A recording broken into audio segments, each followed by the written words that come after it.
नमः शिवाय। विश्व ज्योतिष केंद्र में आप सबका स्वागत है। पंडित सत्यनारायण शर्मा। आज मैं आपको पाए के विषय में बताने जा रहा हूँ। जो बच्चा जन्म लेता है तो किस पाए में जन्म हुआ है उसका। तो एक तो अपन जन्म कुंडली में चंद्रमा जिस भाव में बैठता है तो उसी प्रकार का पाया होता है। जो सबसे ज़्यादा महत्व चंद्रमा जिस भाव में बैठता है वही पाया होता है, वही ज़्यादा फल देने वाला होता है। एक होता है नक्षत्र के ऊपर पाया। जब नक्षत्र और जो पाया दोनों मैच कर जाते हैं तो वो ज़्यादा प्रभावशाली रहता है।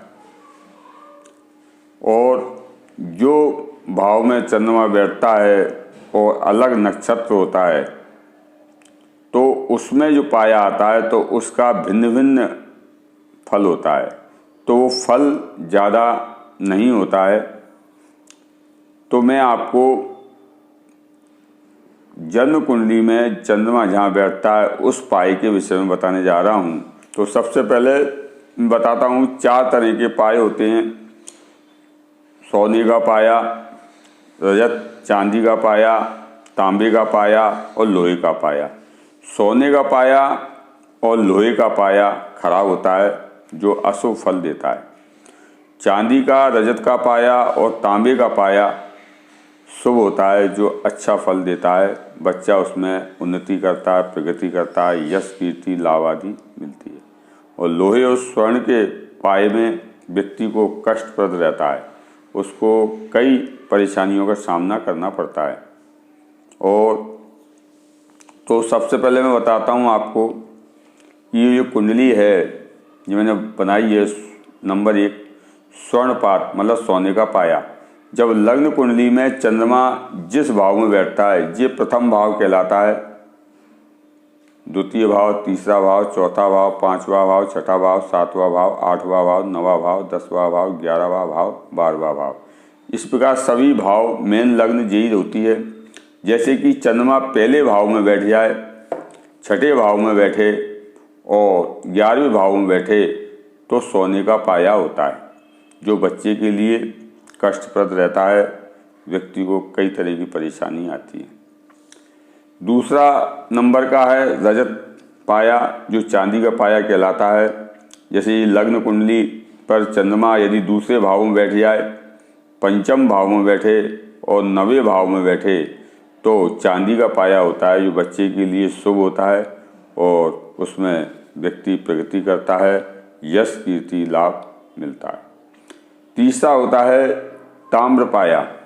तांबे का पाया होता है, जो लग्न ये है और चंद्रमा यदि तीसरे भाव में बैठ जाए, सप्तम भाव में बैठे और 10वें भाव में बैठे तो तांबे का पाया होता है, जो काफ़ी शुभ होता है और अच्छा परिणाम देता है।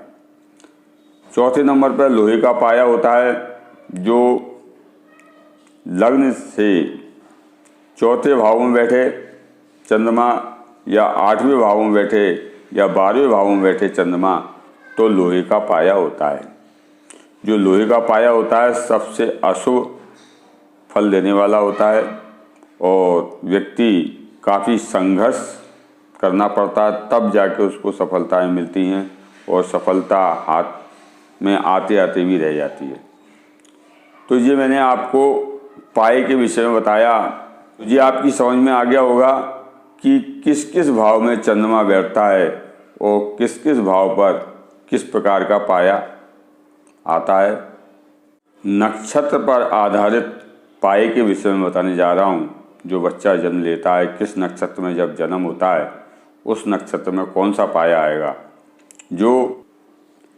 तो इसमें 4 तरह के पाए होते हैं और इसमें किस किस नक्षत्रों में कौन कौन सा पाया आता है और कौन सा शुभ और अशुभ होता है। जो सोने का पाया, चांदी का पाया, तांबे का पाया और लोहे का पाया, जिसमें सोने का, लोहे का पाया अशुभ होता है, अशुभ फल देता है, और तांबे का और चांदी का पाया शुभ फल देता है। तांबे के पाए में जन्म लेता है बच्चा, वो काफ़ी प्रगति करता है, उन्नति करता है, यश कीर्ति लाभ उसको मिलता है। तो सोने के पाए में 3 नक्षत्र हैं, रेवती, अश्विनी, भरणी। ये 3 नक्षत्र सोने के पाए के हैं।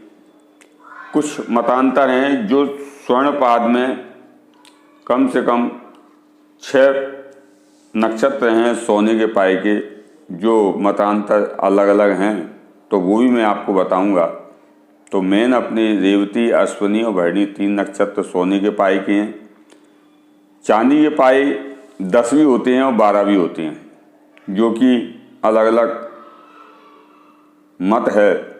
जो आर्द्रा, पुनर्वसु, पुष्य, आश्लेषा, मघा, पूर्वा फाल्गुनी, उत्तरा फाल्गुनी, हस्त, चित्रा, स्वाति, विशाखा, अनुराधा, ये 12 नक्षत्र हैं जो चांदी के पाए कहलाते हैं। इस नक्षत्र में बच्चा जन्म लेता है तो काफ़ी उन्नति और प्रगति करता है। तांबे का पाया भी बहुत शुभ होता है, जिसमें तांबे का पाया ज्येष्ठा, मूल, पूर्वाषाढ़ा, उत्तराषाढ़ा, श्रवण, धनिष्ठा, शतभिषा, पूर्वा भाद्रपद और उत्तरा भाद्रपद में जो बच्चा जन्म लेता है नक्षत्र में, वो शुभ होता है। और लोहे का पाया कृतिका, रोहिणी और मृगशिरा 3 नक्षत्र लोहे के पाए हैं जो इसमें दिए हुए हैं, और जिनके अलग अलग मतांतर अलग अलग हैं वो भी मैं आपको बताता हूँ। जो स्वर्णपाद में और लोहे के पाए में हैं, ये आप देख रहे होंगे। जो मत हैं, किसी के अलग अलग मत हैं। जैसे स्वर्ण का पाद, रेवती, अश्विनी और भरणी 3 नक्षत्र तो मैंने बताए थे, साथ में कृतिका, रोहिणी और मृगशिरा, इस प्रकार 6 नक्षत्र हैं जो सोने के पाए की आते हैं किसी किसी मत में। इसी प्रकार लोहे का पाद जो आता है वो विशाखा, अनुराधा, ज्येष्ठा, मूल, जो कि अपन इसमें तांबे का पाया लिया है। तो किसी किसी मत में लोहे का पाया भी मानते हैं विशाखा, अनुराधा, ज्येष्ठा, मूल नक्षत्र को, तो वह भी अपन मान सकते हैं क्योंकि अलग अलग मत हैं। और जो सटीक पाया जो है वह चंद्रमा पे ही आधारित है। जो कुंडली में जहाँ चंद्रमा बैठता है उसी प्रकार का पाया कहलाता है। सेकंड नंबर पर नक्षत्र के हिसाब से है, तो व्यक्ति उसमें निर्णय कर सकता है कि कौन सा पाया है। जब दोनों मैच करते हैं तो काफ़ी अच्छे भी होते हैं और ख़राब भी होते हैं। तो उसमें जिस पाया है और जिस नक्षत्र है वो दोनों मैच जब करते हैं तो वह शुभ और अशुभ का फल देते हैं। तो आपकी समझ में आ गया होगा कि पाया किस प्रकार अपन निकालेंगे। ओम नमः शिवाय।